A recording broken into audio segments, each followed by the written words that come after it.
My name is Linda, and I'm 65 years old. I lost my husband to illness about 10 years ago. Recently, I retired from a long career in elderly care. Now, I live in the home my late husband left for us, sharing it with my eldest son and his wife. My younger son and his wife live nearby and often check in on me. Both of my children are married, and with my retirement, I was just starting to think about what my next chapter would be. But there's something that's bothering me. It's my eldest son, Charles, and his wife, Elizabeth. At first, they lived on their own, but about a year ago, they suddenly showed up at my doorstep with their bags packed. Charles works for a big corporation, and Elizabeth is a doctor at a reputable hospital. It didn't make sense that they'd be strapped for cash. How inconsiderate, showing up like this without even asking? I was furious and wanted to send them packing. But Charles looked at me with teary eyes, and Elizabeth hinted that they could instead impose on my younger son and his wife Susan. What a piece of work she is. To avoid burdening my younger son and his family, I ended up letting them move in. Soon after they moved in, I found out that Charles had left his job at a large corporation to work for a smaller company about 6 months prior. Charles has always been timid and apparently struggled with the atmosphere and relationships at his new workplace.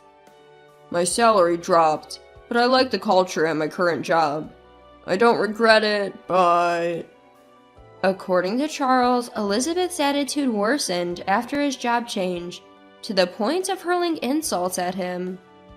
For example, she'd say things like, "You moved to a lesser company. You should be handling all the housework," and squandered money without thinking, saying, "Let me shop how I want. Useless people shouldn't complain." At first, Charles tried to meet all her demands, but juggling work and household chores was too much for him. Exhausted, Charles told her he couldn't handle it anymore, to which she suggested, "Then let's move in with your mother. She was a caregiver. She can easily take care of us." I'm not only angry at Elizabeth, but also disappointed in Charles for agreeing. Elizabeth wasn't like this when she first married Charles. She was a newly minted doctor, full of energy and hope. "I'll give my best, both as a wife and as a doctor." I was secretly delighted to see such a good woman marry my son. Do people really change this much? I couldn't help but wonder if Charles was really the reason for his wife's change in behavior. "Linda, you used to be a caregiver, and yet your food is heavily seasoned, isn't it?" Elizabeth says this while digging into her meal. For some reason, Elizabeth views caregiving as a low-level job, and she tends to mock me by mentioning it. She also seems to have a bias against other jobs like cleaning and factory work, as if those jobs aren't just as honorable. I tried to clear away the food with a smile, saying, "You don't have to eat it." Elizabeth cut me off. "I have a demanding job. I need to get nutrients, even if the food doesn't taste good." She eats it all every time, but still complains. Charles only looks on awkwardly during my exchanges with Elizabeth. Elizabeth has become increasingly demanding, citing her busy work schedule. There's no end to her demands, like asking for a different menu while I'm cooking or insisting that the laundry be hand-washed. Not that I pay her much mind. Speaking of Elizabeth, are you attending the upcoming family gathering? It's to celebrate my nephew getting into medical school. They'd love to have you, being a doctor and all. I steer the conversation. My nephew is my younger brother's son, and my brother wants a grand celebration. I get that they'd want to hear from a practicing physician. I can make an appearance. It's at a fancy restaurant, right? Sounds fun. Elizabeth is visibly excited, probably looking up the restaurants on her mobile phone. Elizabeth's sarcastic remarks continue. Don't come dressed casually like you usually do, Linda. You must be living off your pension after working in a low-end caregiving job. I wouldn't want to be embarrassed. That's a bit too much. Charles finally interjects, but a glare from Elizabeth silences him. I only invited Elizabeth because my brother wanted her there, but I hope it goes smoothly. I let out a sigh, feeling fed up with Charles and Elizabeth. On the day of the family gathering, my other son and his wife offered to drive me. Linda, thank you for the other day. The dinner party was so much fun. We'd like to treat you next time. Susan, my younger son's wife, greets me with a smile. I recently invited my older and younger sons and their spouses for a dinner party. Susan's comment is probably a thank you for that. Interestingly, Elizabeth had canceled at the last minute. She had said the event sounded boring over the phone, even though I'd mentioned there was something important to discuss. I'm glad you enjoyed it, I say with a smile. Elizabeth jumps into our conversation. If you're treating, make it steak or lobster, okay? Elizabeth, hold on, I was talking to Linda. Susan chuckles. Elizabeth, who had been fiddling with her phone, tightens her cheeks, clearly miffed. Christopher, our younger son, who's been suppressing a laugh, opens the car door, and a visibly annoyed Elizabeth gets in. Linda, you've always got your hands full, don't you? I let out a wry smile at Susan's words. The upscale restaurant we're headed to is managed by my brother, and today it's reserved just for us.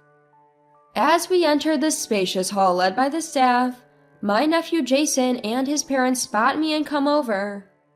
Aunt Linda, long time no see. Jason looks thinner than the last time I saw him, maybe because he's been studying hard, but he looks happy. Congrats on getting into college. It's going to be tough, but keep at it. I narrow my eyes at Jason, who cheerfully replies. Images of Elizabeth in her early years of marriage cross my mind. She used to have such a cute face, too. You must be the famed junior I've heard about. I'm Elizabeth, a practicing doctor. Nice to meet you. Elizabeth, who had been busy with her phone, pushes past me and interrupts my conversation with Jason. Christopher and Susan steady me as I stumble. Charles, keep an eye on Elizabeth so she doesn't go off the rails.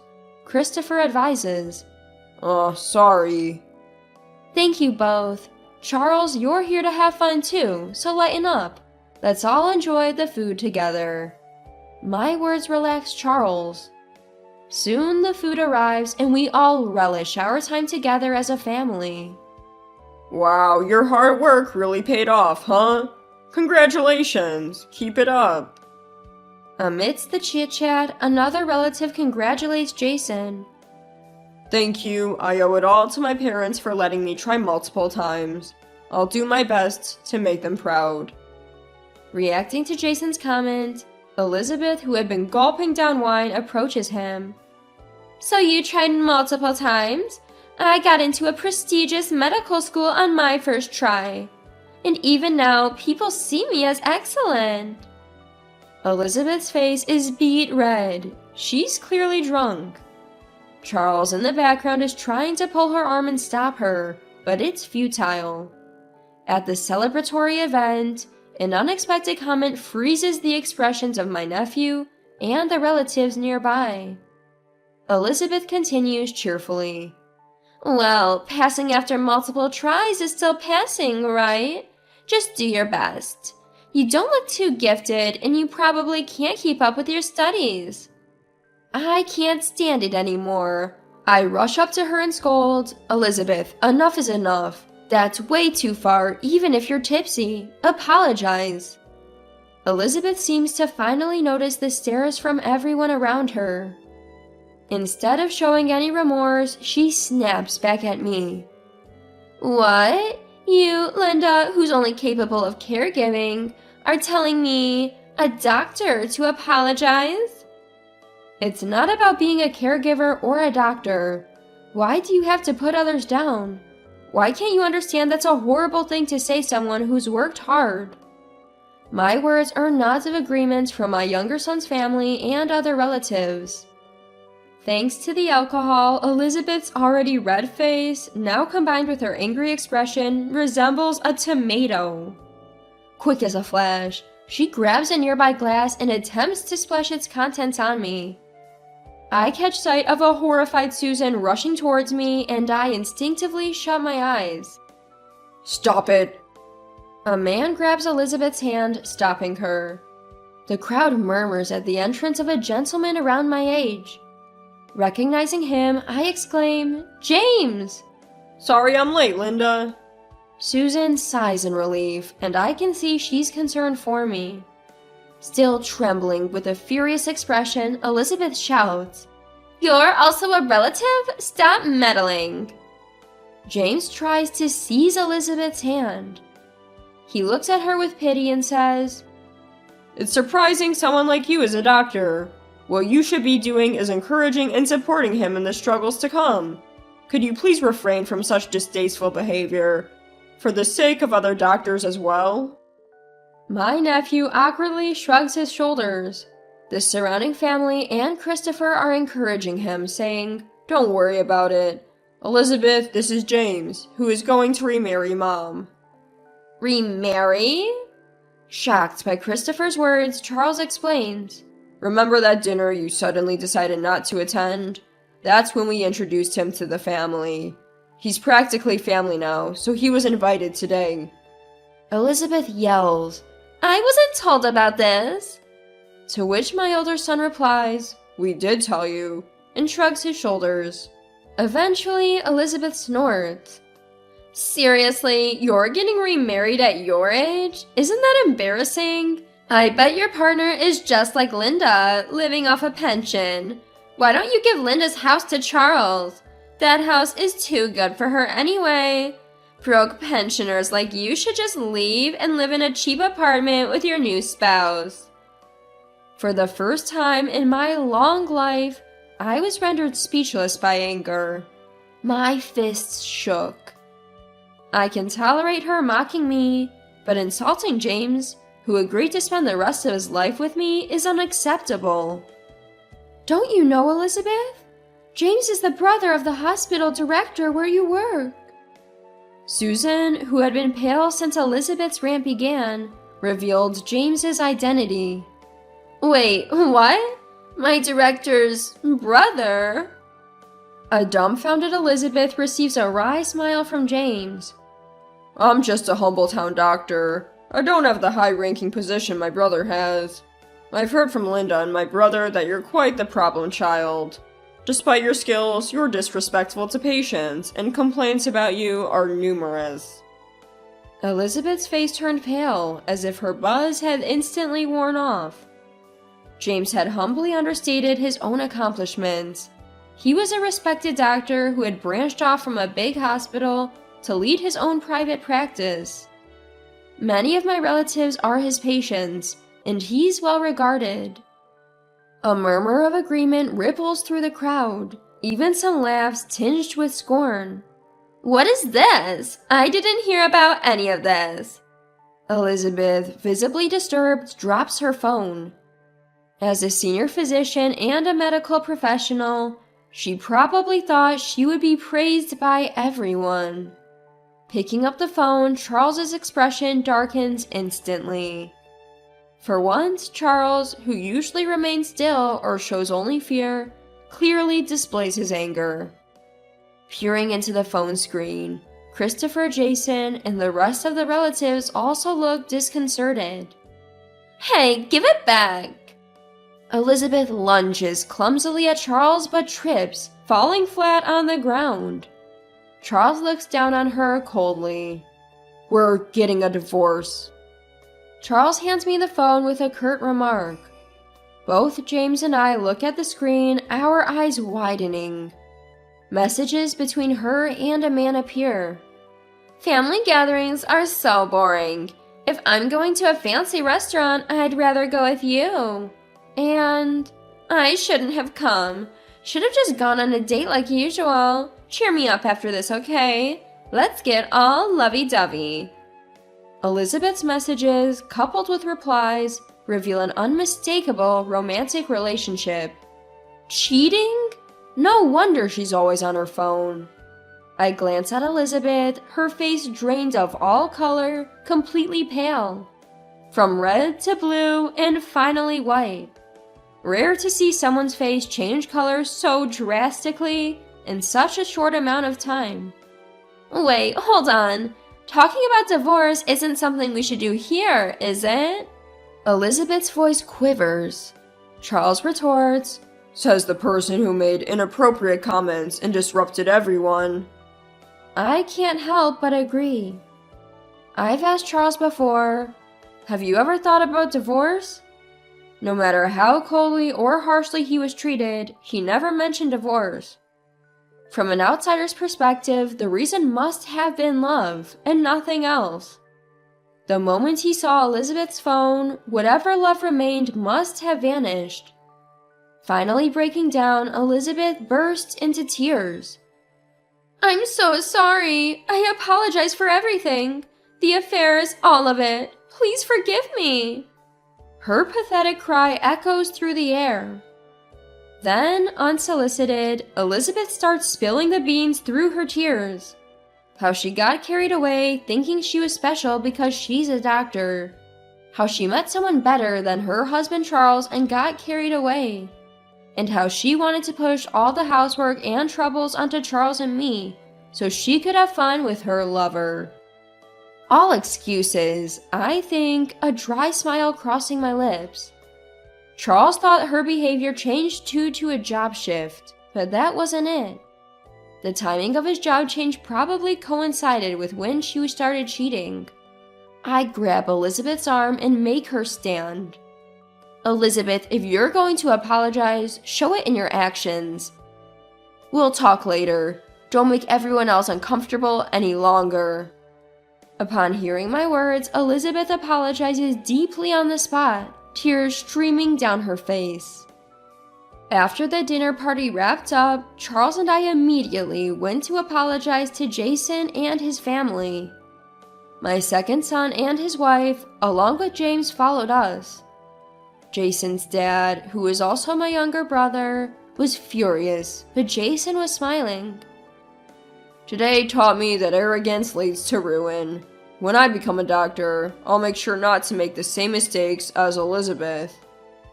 Jason's parents said they were mad at Elizabeth, but grateful to us for trying to stop her. They forgave us.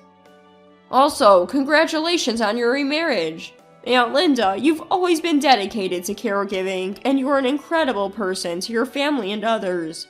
My parents and I know that. So, I wish you all the happiness.